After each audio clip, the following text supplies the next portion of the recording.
চা, কফি, জিলিপি, পকোড়া। আর এই দেখো, তারপর তো মা আমাদের সাথে নাচে যোগদান দিল।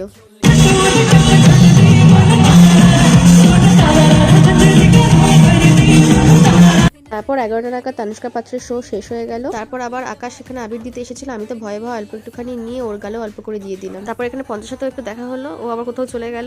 তারপর আবার অনিশাকে অল্প করে আবির দিলাম, সুমিতকেও অল্প করে একটু আবির লাগিয়ে দিলাম, পিয়ালিকে অল্প করে দিলাম, ওর ভাইয়ের গালেও অল্প একটুখানি দিলাম, ওরাও আমার গালে অল্প করে একটু আবির লাগিয়ে দিলাম। মাঝে আবার পঞ্চা ডেকেই ঘটি গরমটাও খাওয়ালো। তারপর আমাদের নেক্সট সিঙ্গার রাজ বর্মনও এন্ট্রি নিয়ে নিল।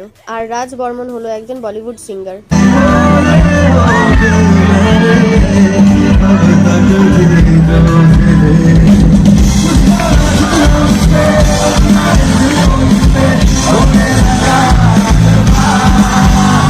রাজ বর্মনও খুব ভালো গান করছিল, আমরা তো ওর গান সবাই খুব এনজয় করছিলাম।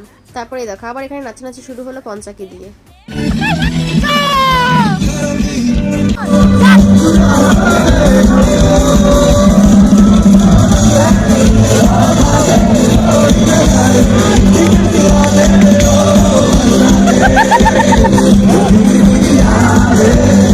তারপর আবার বৃষ্টি স্টার্ট হয়ে গেছিল, কিন্তু রাজদা বৃষ্টির মধ্যেও গান কন্টিনিউ করে গেছে। আর আমরা এখানে নাচতে নাচতে হাঁপিয়ে গেছিলাম বলে একটু বসে রেস্ট নিয়ে নিচ্ছিলাম। তারপর হুট করে এরা আবার উঠে নাচতে শুরু করে দিল, আর প্রোগ্রাম তখন প্রায় শেষের মুখে। তখন লাস্ট গানটা হচ্ছিল, আর তখন প্রায় 1টা বাজে। সবাই লাস্ট গানটা খুব ভালোভাবে এনজয় করলাম। রাজদা কনসার্ট শেষ করলো। চলো এবার সবাইকে টাটা বাই বাই করে পঞ্চায়েত নাচতে দেখতে দেখতে চললাম বাড়ির পথে। নেক্সট ভিডিও আসছে খুব তাড়াতাড়ি। Till then stay tuned. চলো বাই।